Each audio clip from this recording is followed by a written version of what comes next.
On this episode of The Rundown, we're talking about post-truth, fake news, and uncertain futures.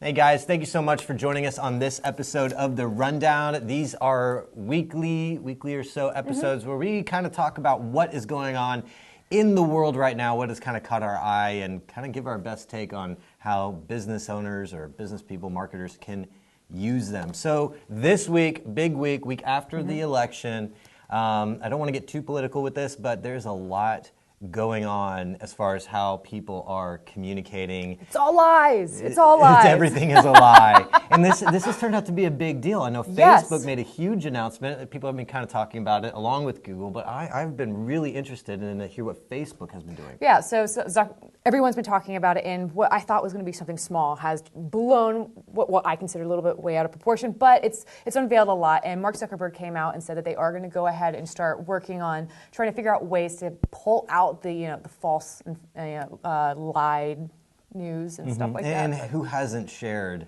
on Facebook a fake news story? I mean, really, Exactly. Who hasn't done that? It's embarrassing to do that. It is. So, do you know where all these come from?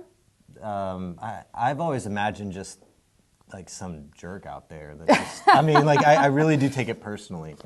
All right, so most of these stories, especially the ones regarding the election, have all come out of Macedonia. So they are basically high school kids that are going and buying these URLs, like usmedianews.net or .com, and they're making these stories and then pushing it out. And it starts as, you see a little ad, those things that you hate on the side like of the clickbait stuff. Yeah, clickbait stuff, and it starts as that, and then people start circulating it. Well, it ends up that, fake news that really riles you up ends up going viral a lot faster than real news.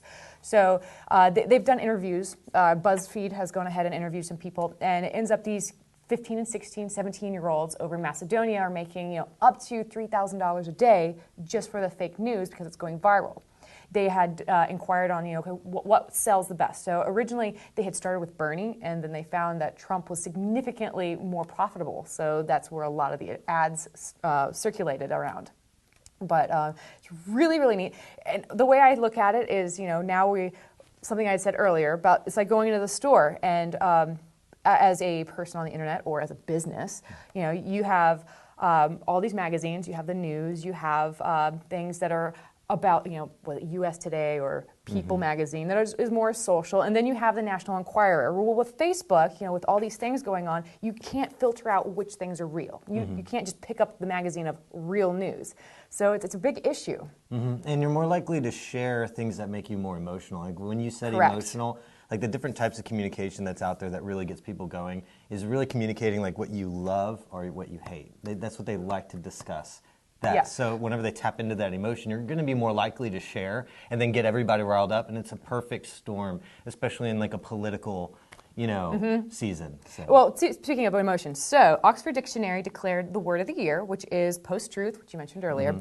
It refers to a version of reporting and campaigning where appealing to emotions is more important than factual accuracy. And Trump actually did a lot of this. And it's really interesting that all this stuff about fake news is coming out around the same time as Oxford releases this word. So it's not necessarily a lie, it's post-truth. Yeah, well, yes. So it's not completely a lie, but it is enough to hit your heart, hit your emotions, and influence your decision making. So these kind of emotional decision-making things have been leading to like these fake news stories. And I don't think that these fake news stories, like the first time that happened to me, or like someone I cared about, or I personally shared a fake news story, yeah, it was out of a sense of like an emotional rush that you get, like, oh, no one's sharing this, it's going to be great. And then you're kind of embarrassed, right? Because everyone snopes you, and it's like, oh, you haven't checked this out. Yeah, then you feel like a dummy, then you have to delete it and all that stuff, and everybody knows. So I think while people do get duped into that, I don't think people are like stupid. And I think that there have been enough instances of this happening that people notice the post-truth. They notice the fake stories when it happens. And that has created, I would think over a few years now that this has been like really, really, really happening, especially this year, that people are becoming a little bit more distrusting of what they read online. And so going back to Facebook and the whole issue right now, they're trying to figure out how do we fix this? So I thought it was really interesting. Let's see, Princeton University, let me make sure I got that right. Yeah, Princeton University did a hackathon where there was 4 students that within 36 hours was able to create a Chrome extension that was able to validate the news stories on Facebook. So it goes and kind of does like a keyword search and then Yeah, so, okay, references. hang on. So it's a JavaScript with a web scraping technique. So it's constantly scraping for, let's see, links, posts, images. It'll even say, okay, so a lot of times you see on a Facebook post an image of a Twitter tweet. And so what it's able to do is it's able to scrape through and take that picture of the tweet and compare it to what's actually on Twitter, and we'll be able to validate whether what you're seeing, the image, is actually real. That's incredible. So on the corner, when you see your Facebook feed, on the very top it would say verified or unverified. So you know that whether it's legit or no one can confirm it. So it gives you a little bit more idea of what you're actually reading. Now the thing is, the next is to have Facebook actually utilize this kind of extension and maybe apply it to the well, if you're going to get on Facebook, so there's a lot of conversation out there, like, is Facebook, is this censoring, is this like haltering the free flow of ideas? On some level, that can be argued, but I think Facebook's value, and I think whenever I go to Facebook, I want to see, like, if I think what I'm seeing, and I believe what I see on my Facebook could not be real, then I'm going to use it a lot less. So I think it's in Facebook's best interest to do this hardcore kind of content fact-checking thing. It helps with consumer confidence, and that goes into what we're going to talk about with, what you can do as a business owner. Well, what's to kind of segue into that subject, it's important to kind of focus on one thing that's kind of clear. I think I intuitively sense it. Other people that I know, and just the general mood of pretty much the internet right now is a verification of facts, right? So we all kind of know whenever there's sponsored content out there, like if there's an article I'm reading and it's an advertisement, fake news, all this stuff. So this growing distrust of not taking things at face value, I think companies need to realize this.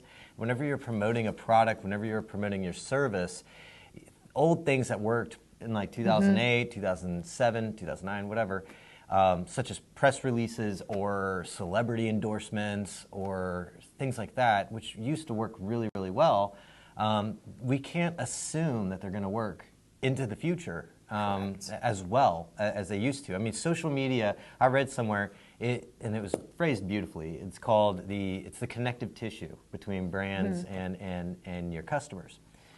And understanding that connective tissue, that it's much more than just sell, right? Like, communicate things that are authentic or of value, but also how do you interpret the general mood out there and how do you sell to them? So it's a very much more authentic kind of thing. So don't really rely on the traditional kind of marketing thing, focus more on the human side of it and communicate more authentically. And so whenever you're creating content, like you're going to put a tweet out there, you're going to promote your product with a video or something like that, it's important to really start and like keep on with, like, definitely stay true to your purpose, but also understand exactly who you're communicating to. And communicate to that person throughout the experience of the brand or the product. I guess that makes it to where they don't have to question, like, right now we're looking on Facebook, we have to question whether things are real, and by doing that, you're being consistent in your brand. Yeah, if you just tell them that the product is going to be this way, right? They're not going to, or we can't assume that they're going to automatically believe you. They're going to want to see the substance behind it, and are you consistently talking about it? Then they're going to go talk to their friends about their experiences with your product or service, and they're going to validate it further. And we've kind of talked about that with the Generation Z in the past. It's not so much tell me what your brand is. It's I think it's also with the millennials. Millennials as well. Show me how you are facilitating that accomplishing the goal. And so this gives you the business to do something that I think a lot of brands out there kind of have trouble doing, which is listening with like empathy, like listening, but also responding as a human would, right? So people are going to accept you or whatever, and you're going to be talking to them, and you're going to expect them to listen, but also you as a business need to be listening back, right? And it's not just data collection, but actually talking, forming relationships with your customers. And whenever you listen, they're going to expect you to respond back, right? And like use that input to actually make the product or service better. And it's all these little things that if you listen, you respond, you put out information that is good, authentic, things like that, you're going to overcome this distrust that we're seeing. I'm thinking, this is what I was thinking. You're going to overcome this distrust, but also you're going to deepen the emotional connection and also the loyalty that's in this market base in the future. But if you don't do that, if you rely on the old ways of advertising, marketing, and communication, and old ways of developing products and services, I think we can't assume that that's going to be effective from now and into the future. I agree. That's really cool. Yeah. Well, I hope that this, post-truth. I really want to start using that more in my own everyday life, I guess. I'm not lying. I am just in a state of post-truth at this point. I bet a lot of HR people would love that. For sure. Well, you guys, this was this rendition of the Rundown, and hope to see you next week. Yeah, and if you have any ideas or anything like that, please go ahead and hit us up on Twitter. It's at Parari Group. You could also visit us at you could also visit us at ParariGroup.com.